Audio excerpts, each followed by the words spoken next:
सुजाता, क्या आज भी आग नहीं जलेगी? खेतों की मिट्टी इतनी सख्त हो गई है जैसे पत्थर। हल का फाल तक मुड़ गया, पर जमीन ने एक दाना उगलने की हिम्मत नहीं दिखाई। आप जलाकर क्या करूंगी माधव? घर में मुट्ठी भर अनाज भी नहीं बचा। पड़ोसियों से कब तक मांगेंगे? कल रात तुमने भी खाली पेट सोकर बिता दी। मेरा कलेजा फटता है तुम्हें इस हाल में देखकर। मेहनत में कोई कमी नहीं छोड़ी मैंने। दिन रात पसीना बहाया, पर किस्मत ही रूठी हुई है। क्या ईमानदारी की सजा यही होती है कि मेरा परिवार भूखा मरे?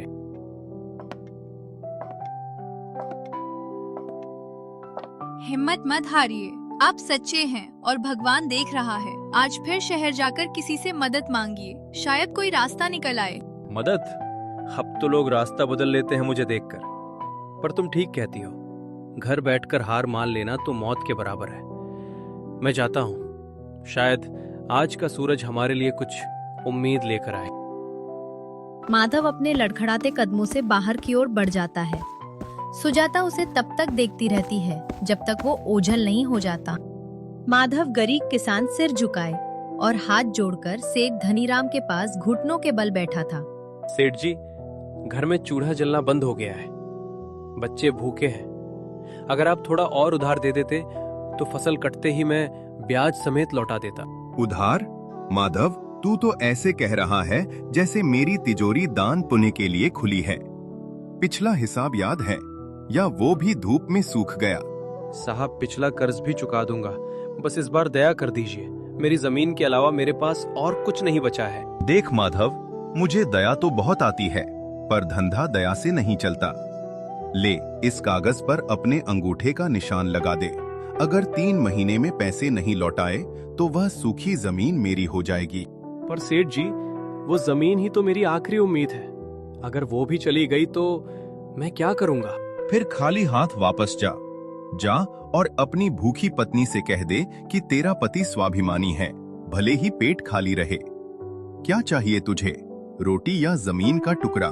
पैसे नहीं सेठ जी, आपने मेरी किस्मत छीन ली है। भगवान देख रहा है कि आपने एक लाचार की मजबूरी का क्या मोल लगाया है।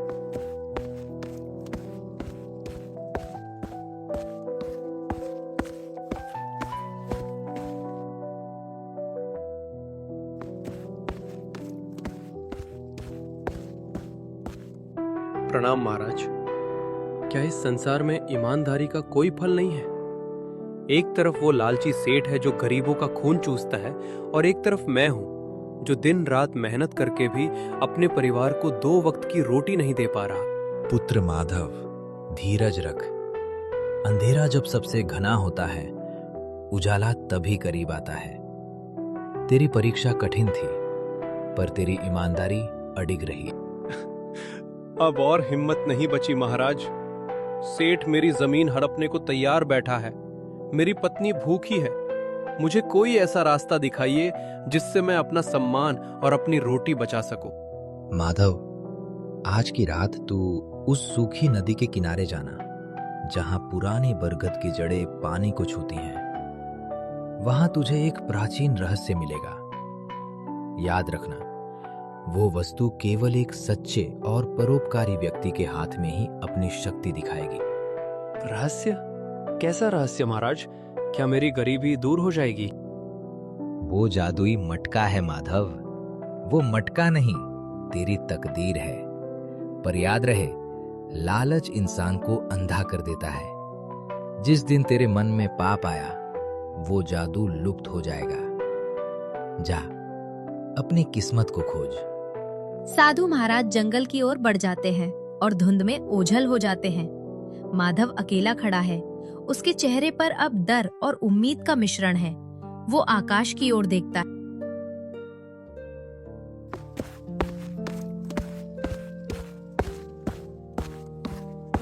लग रहा है कि यही पेड़ है जो साधु महाराज कह रहे थे। कुछ भी नहीं दिखाई दे रहा है। माधव इतना ही कहता है, तभी चारों तरफ तेज रोशनी फैल जाती है और अचानक से एक चिड़िया प्रकट होती है। माधव डर जाता है।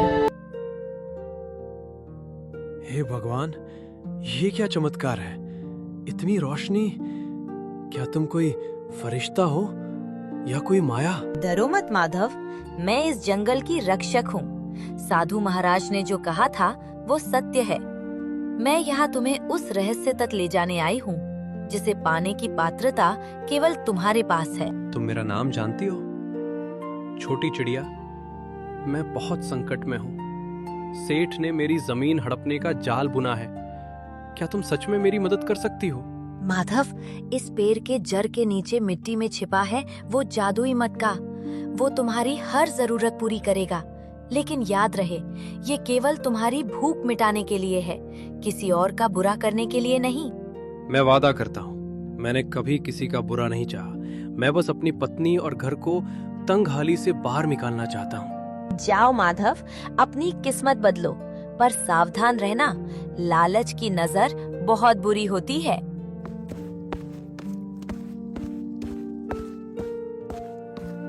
मिट्टी से एक पुराना मिट्टी का मटका निकलता है जिस पर सोने जैसी नक्काशी बनी है। जैसे ही माधव मटका को हाथ में लेता है, मटका चमकने लगता है।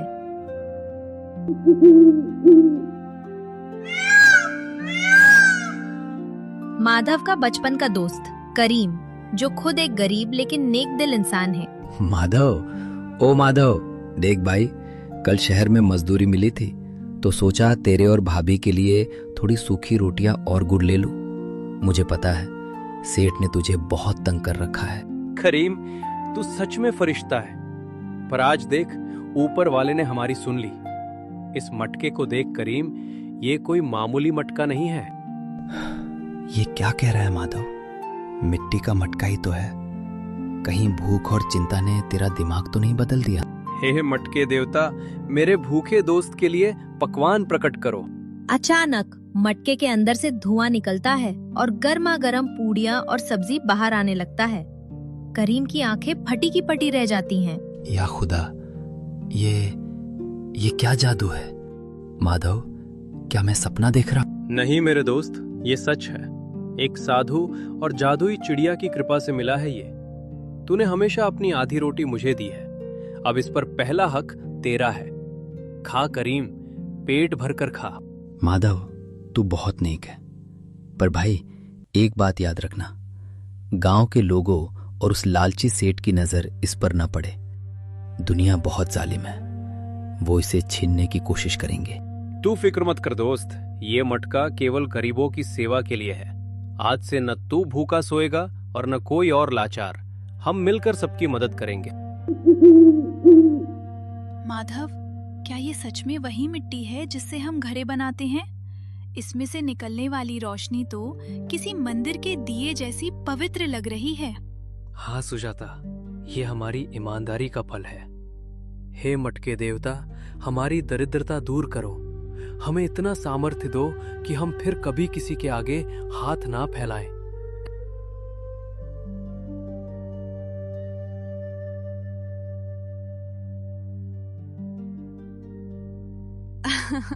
देखो माधव, सोने, इतना सोना कि हमारी 7 पीढ़ियां तक खत्म नहीं होगा सोना। और ये सोने, क्या अब हमें सेठ के पास गिरवी नहीं रहना पड़ेगा? नहीं सुजाता, अब सेठ का वो काला कागज फाड़ने का वक्त आ गया है। इस मटके ने हमें सिर्फ धन नहीं दिया, इसने हमें हमारा खोया हुआ सम्मान वापस दिया है। पर माधव, इतनी धन दौलत देखकर गांव वाले सवाल करेंगे, और वो सेठ, वो तो जहर उगलने लगेगा। क्या हम इस सुख को संभाल पाएंगे? जब तक हमारा मन साफ है, ये मटका हमारा साथ देगा। कल सुबह मैं सबसे पहले सेठ का सारा कर्ज चुकाऊंगा और फिर इस गांव के हर भूखे पेट की आग बुझाऊंगा। क्यों माधव, आ गया अपनी जमीन की चाबियां देने? वक्त खत्म हो गया है। ला, कागज पर अंगूठा लगा और अपना बोरिया बिस्तर समेट ले। वक्त जरूर खत्म हुआ है सेठ जी, पर मेरी जमीन का नहीं, बल्कि आपके जुर्म का। अपना हिसाब निकालिए, पाई पाई चुकता करने आया हूँ। माधव मटके को जमीन पर रखता है। वह मटके में हाथ डालता है और सोने के सिक्कों की मुट्ठियां भर भर कर सेठ के सामने निकालता है। ये सोना, इतना धन? माधव, तूने डाका डाला है क्या, या कहीं चोरी की है? सिपाही, इसे पकड़ दो। चोरी मैंने नहीं, आपने की थी, गरीबों के पसीने की। ये सोना मेरी सच्चाई का इनाम है। लीजिए अपना कर्ज और सूद, ब्याज समेत ये 100 सोने के सिक्के। अब मेरे घर और जमीन से दूर हो जाइए। सुनो भाइयों, ये जादुई मटका सिर्फ मेरा नहीं है। जो भी इस गांव में लाचार है, भूखा है, वो मेरे घर आए। जब तक माधव जिंदा है, इस गांव में अब कोई खाली पेट नहीं सोएगा।